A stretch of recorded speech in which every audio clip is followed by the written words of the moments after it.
No, Errol Spence is considered one of the real special fighters in boxing. Tall, rangy, a southpaw, can beat you with his jab and defense. Ask Mikey Garcia, but doesn't look to do that. Looks to punish the opponent, knockout He will power. defend his title against one of the best welterweights in the world. But it would be nothing. I think Yordenis now is at a point where he's prepared to make any adjustment that he's got to make to beat whoever's across from him. And I'm actually convinced that he might be able to find a way to beat Errol Spence Jr. Where there is uncertainty, there is truth, and only time will tell its revelations. And in the case of these two fighters, unifying the three belts clears up the smoke and mirrors behind the path of the undisputed champion. Coming off of surgery and all that, we don't know how he'll react, his body react. That's a tough fight for a return fight after surgery like that for Spence. So big props to him for taking fights like that, but that's a dangerous fight. It's not an easy fight. It's a tough one. I can't even tell you who's gonna win. Now, Spence, WBC and IBF, and Ugas, WBA, stand as two of the three world title holders in welterweight. Terrence Crawford owns the WBO belt and so holds the final piece of the puzzle. A super fight between Spence and Crawford now appears far more realistic.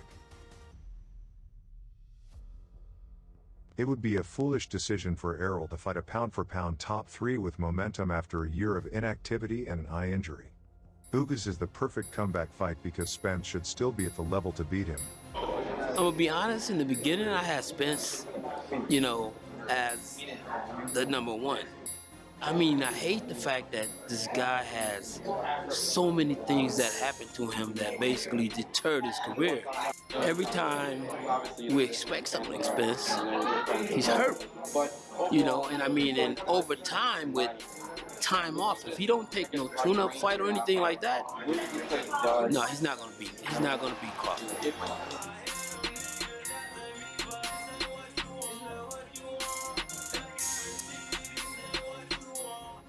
Although we would have much preferred Crawford, but it seems that is yet another apex fight swirling in the black hole. But Ugas is not a tune-up and he's coming from a big win, and this is a unification. It's literally the perfect fight for Spence to come back to. This is still among the best consolation fights we could have gotten. Ugas is a quality fighter and a tough opponent for anyone in the division, including Spence. Yordenis is a warrior, and even if you remember back when he fought with Champ Porter is one aggressor in all his fights. But in that time, in that fight, he had to pull out, so he started to move around. So Yordenis Ugas is a very solid 147 pounds. Stylistically, Ugas is a strong competitor and a man of many strengths in all departments of boxing skills, big and strong with a tough chin, a devastating body puncher and very solid. He has all the right fundamentals as a 147-pounder and has the classic respected Cuban boxing style. He stands with a record of 27 wins and 4 losses. Ugas picked up his WBA belt by defeating Manny Pacquiao in a career-best performance, while Spence with the record of 27 wins lifted his IBF belt in a spectacular stoppage win over Kell Brook in 2017, adding the WBC belt after a win over Sean Porter 2 years later. If you look at this, here goes Errol Spence leading with that left hand. It was a beautiful round. And here where Spence's hand, he comes. Oh! Spence said that's what he wanted to do.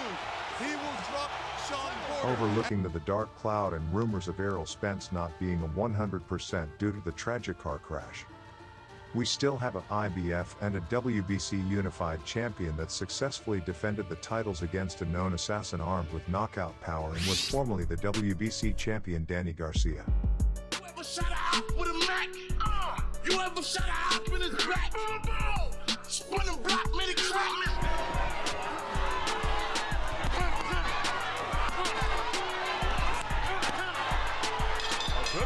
But he wants to go against the best. If they're saying Spence is the man in the division, that's who he wants to go up against. I can show you how to make it stack. I got 2 bodies. What's your stats? Got a new pistol, gotta name it first. Before you shoot, you better aim it first.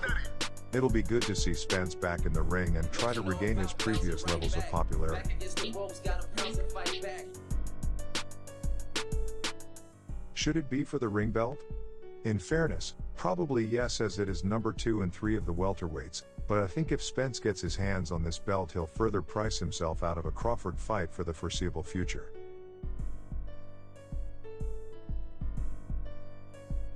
If Ugas wins, I am more confident that he will roll the dice with Bud sooner rather than later. When anybody and everybody asks me who I have as my pound for pound number 1, I look at him like, me, what is you talking about? Errol Spence is adamant to fight top-level opponents, but it's really looking like he isn't adding Crawford to that list.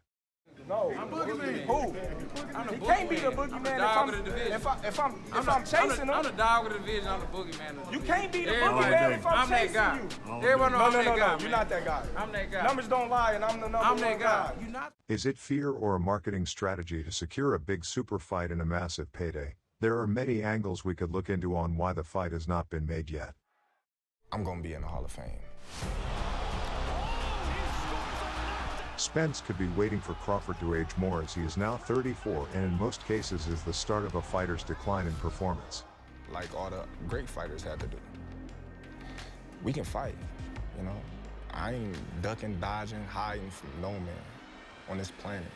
Terrence imposing his will on Gamboa right now. Oh, he dropped him. Uppercut drops him again. It's all over. The question now is whether Ugas can take advantage of the problems that have beset the soon-to-be 32-year-old Spence, 27-0, 21 KOs, in the last 3 years, with him suffering an eye injury and being involved in a horrifying car crash. He'll push through all the adversities and push through everything he needs to push through to get back to where he wants to be. Boxing, that's boxing. If it's not, it's not. It's unclear whether the World Boxing Association will force the Spence vs. Ugas winner to face the Butev Stanionis in 2022, or if they'll allow that clash to take place in 2023. If the WBA forces the Spence vs. Ugas winner to take that fight, that leaves Crawford out in the cold until 2023, and he'll need to continue to wait. Errol Spence got in a car accident. That's going to be an excuse. Oh, he never was the same fighter.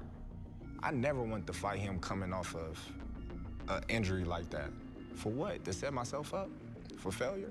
Crawford's situation is starting to look a little desperate, though, because he's got the talented young Lions Jaron Boots Ennis and Virgil Ortiz Jr. on his heels.